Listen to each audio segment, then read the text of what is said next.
Halo, halo. Sampeyan rungokno aku ngomong dhisik ah. Mas, iki saya tahu curhat yang sampean ka lho. Yang mana?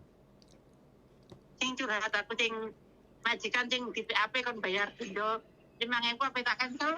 Dapat saiki giliran kisah aku wis medun, dhek ngensel aku. Ya enggak apa-apa. Visa turun Berarti terus ku di jatuh cancel. Nah, sampean posisi di mana nih? Aku posisi masih di luar. Belum giliran mau masuk dia nggak mau. Sampean break interminate finish. Finish. Ya ganti majikan lagi loh. Gampang kok. Iku jadwal di interminate apa piye? Ya enggak, cancel. Oh, Cancel iya, proses. Iya. Visa sampean sudah mudun kan? Wes. Tahu dari mana? Tahu dari mana? Ya agent masih tahu. Terus agent jawabannya piye? Agent kan nelpon majikan katanya gini, pembantumu sekarang sudah bisa masuk. Gimana? Aku nggak mau dia terus dia kayak gitu. Ya wis, terus kata agent gimana kesampaian? Sampean iku digolekno majikan apa dijarno ngono lho maksude. Ya dekne nggak solusi, ya kon golek majikan meneh. Nah, ya wis lho. Nah, sampean golek majikan endi?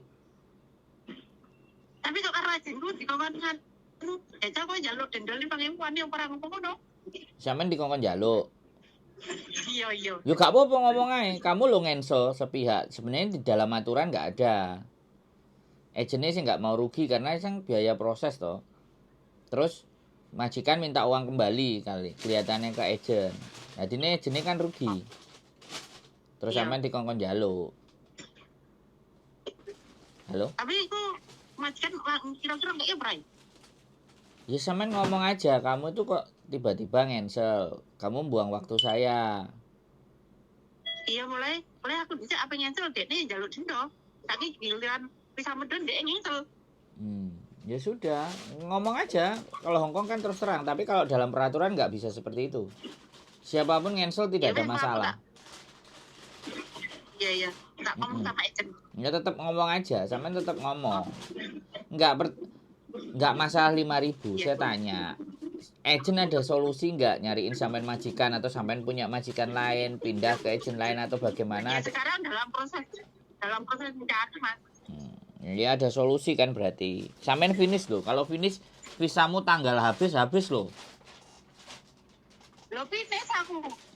Loh lah ya rungokno aku. Finish itu tanggal terakhir visamu udah habis.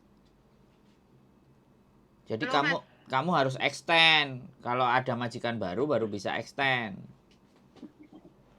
Sekarang ada majikan baru belum. Nah, tapi kalau hari ini dia ngensel visa yang sudah turun, artinya dirimu cuma dapat 14 hari. Anggap kan? Itu bukan cancel karena visa sudah turun. Iya. Tapi yang penting laporan cancelnya kan majikan yang cancel. Alasannya dirimu tahu nggak? Dirimu tahu nggak alasannya apa? Ya dia nggak ngasih alasan, katanya nggak punya uang. Duh. Katanya nggak punya uang. Alasannya gitu. Nah ya surat terminate kontraknya itu loh kan harusnya dia nulis. Mbok baca apa enggak? Sampean punya apa enggak? Pegang apa enggak? Ya itu ya belum, Mas. Soalnya kemarin tuh aku disuruh ke agent, terus tiba-tiba agent bilang kayak gitu. Terus aku telepon majikan alasannya nggak punya uang. Oke, sudah kita nggak bermasalahan. Tapi setidaknya terminate kontrak itu, setiap putus kontrak itu sampean punya dan sampean baca, ya. Iya. Dan visa udah turun ya, harusnya kerja sampean. Iya. Sampean belum masuk kerja tapi ya sudah, dia interminate. Kalau udah interminate visa turun, sempat bekerja nggak sampean di sana. Kalau sampean sudah sempat bekerja harusnya ya 1 bulan gaji no.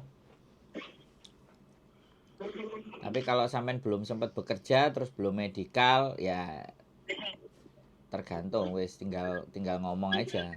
Yang penting kan sampean udah cari majikan lagi, dengan majikan lama diselesaikan. Mau kurang jelas selesainya, kalau agent tidak bisa memperjelas ya kelebor. Iya. Sampean kan bisa nuntut visa udah turun, sampean bisa nuntut gaji sebulan ngono ae kan. 5.000 itu kan kamu gaji aku sebulan karena kamu visaku udah turun loh. Tapi kan belum kerja ke majikan, jadi belum bisa dihitung. Tapi nggak apa-apa. Kalau sampean mau lapor ke labor, lapor nggak apa-apa. Halo? Iya, iya, Mas. Lapor ke KJRI juga nggak apa-apa. KJRI kan bisa blacklist majikan. Iya, iya, iya, iya, iya. Ya nek sampean pengin nerusno gegeran lo ya. Nek pengin nerusno kalau pengin ngelanjutin itu Iya. dalam keributan, tapi nek sampean ala ya wis lah golek majikan mana mau mendas ngurusi wong siji, nah lanjut kan ngono to. Bebas terserah Iya, iya, sampean, iya. terserah sampean. Aku iki nek kon ngompori ngejak padu paling seneng selama alasannya tepat loh ya. Iya, Mas. Sekarang udah paham, sudah memahami kondisi dan keadaannya, kira-kira mau melangkah wis ngerti kan?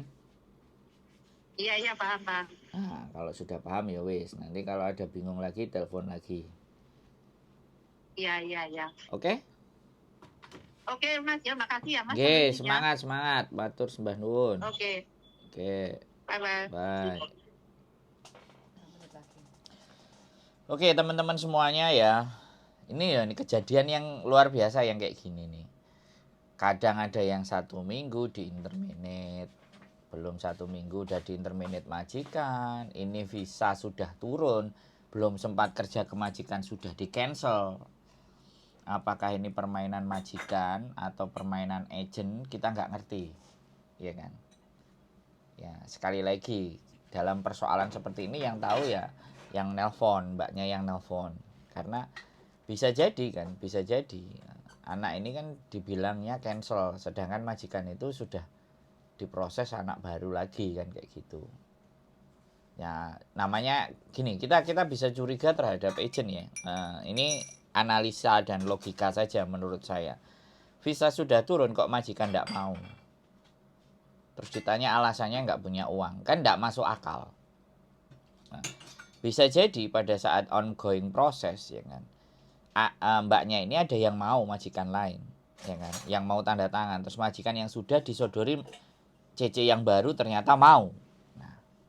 Nah ini kan agent yang ngatur semuanya, ya kan. Jadi sekali lagi ya teman-teman, kita tidak mendiskreditkan, tapi kita menggunakan logika dan nalar. Kenapa kok terjadi seperti ini? Kalau saya loh ya prinsipnya, kalau saya ketika terjadi sesuatu saya merenung dan berhenti sejenak. Masalah ini kenapa kan gitu.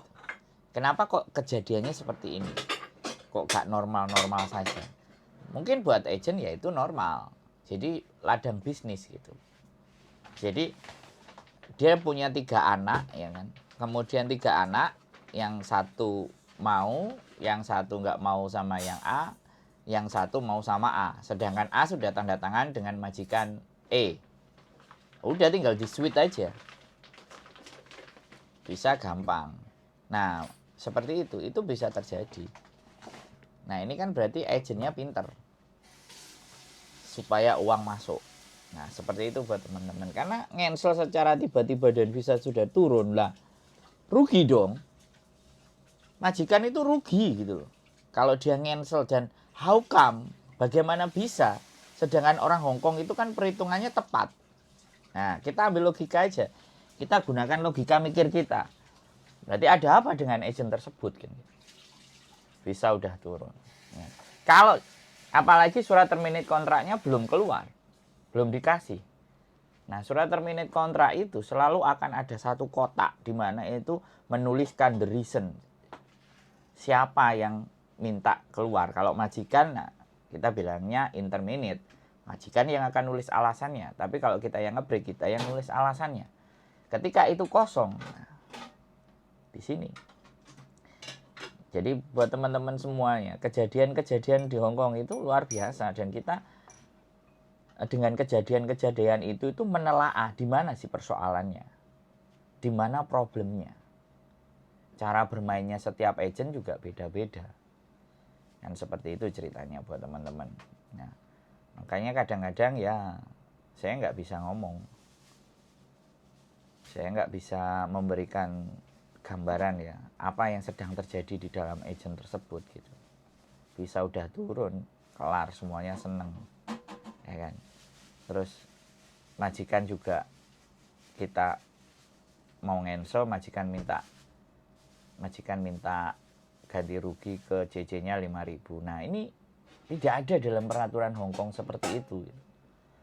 Tapi kenapa kalimat dan kata-kata itu muncul? Nah, mbaknya tadi cerita bahwasannya mbaknya suruh ngenso, majikannya dibilangnya minta 5.000. Apakah benar majikannya yang minta atau itu hanya akal-akalan agent? Terus yang kedua, visa udah turun, mbaknya di cancel. Agent itu bilang sama mbaknya, yo minta 5.000 lah. Ini loh kalimat-kalimat yang begini nih loh. Saya sebagai pendengar ya, dan mengamati dan melihat, tapi saya nggak bisa merasakan yang sebenarnya mereka. Ada sesuatu yang ganjil di agent tersebut.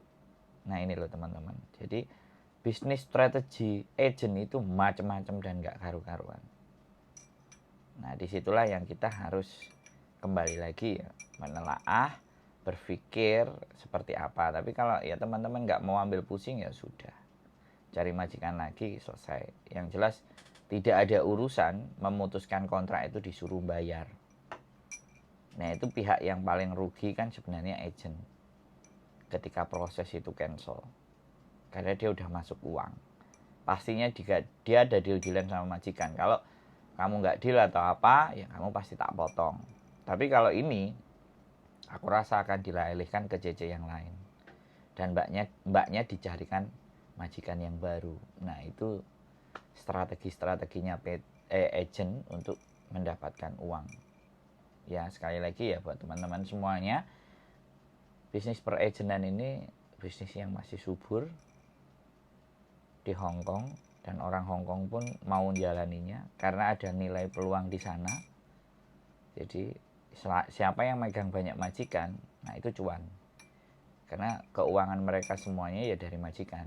Karena CC tidak akan pernah dibebankan. Karena di dalam peraturan Hong Kong punya sudah hanya 10%. Nah di situ, nah ada plus dan minus. Tapi sekali lagi ya,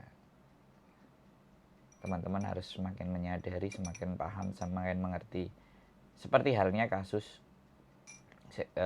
saya juga pernah memproses anak dan sudah ditandatangani keberangkatannya dia, visa turun, ditandatangani oleh lembaga peminjaman dari Hong Kong. Alhasil di bisnis ini kalau mbaknya intermediate dan break, siapa yang menanggung hutangnya? Yang menanggung hutangnya bisa agent, bisa PT. Mereka berdua bekerja sama. Nah, karena tidak mau menanggung hutang dan semuanya, otomatis biasanya si agent mencarikan majikan yang baru. Otomatis prosesnya akan mundur lagi 2 bulan. Nah, tetapi kalau mbaknya dicarikan majikan baru dan dia tidak mau, artinya sudah jelas-jelas mbaknya ini memang nggak mau bayar utang proses. Dia pinginnya dapat duit terus kabur mencolot ke PT yang lain. Makanya di situ juga ada kebijakan kenapa belum 1 tahun ada kunci mengunci, karena di situ tidak ada pihak yang dirugikan. Karena mutlak ya, ketika di interminate sama majikan 1 bulan atau 2 bulan, dia mendapat 1 bulan gaji kemudian tiket. Nah ini uang. Nah sedangkan dia masih punya banyak potongan. Nah orang-orang yang nggak mau bayar utang ini terus di interminate, agent kan akan selalu mencari solusi agar yang membayar ke agen tadi itu bukan agent, tetap mbaknya, makanya dia dicarikan majikan yang baru. Jadi seperti itu teman-teman semuanya. Ya semuanya plus minus lah. Sebenarnya teman-teman itu lebih banyak merasa diuntungkan ya ketika mendapatkan agent dan PT yang tepat. Ya kan, diuntungkan mendapat agent dan PT yang tepat. Tapi bagaimanapun itu adalah regulasi pemerintahan Indonesia. Kalau Hong Kong sudah sangat jelas. Regulasi Indonesia yang beda data paspor hilang dan semuanya. Itu realita kenyataannya, biaya penggantiannya itu luar biasa. Nggak sama dengan apa yang tertulis.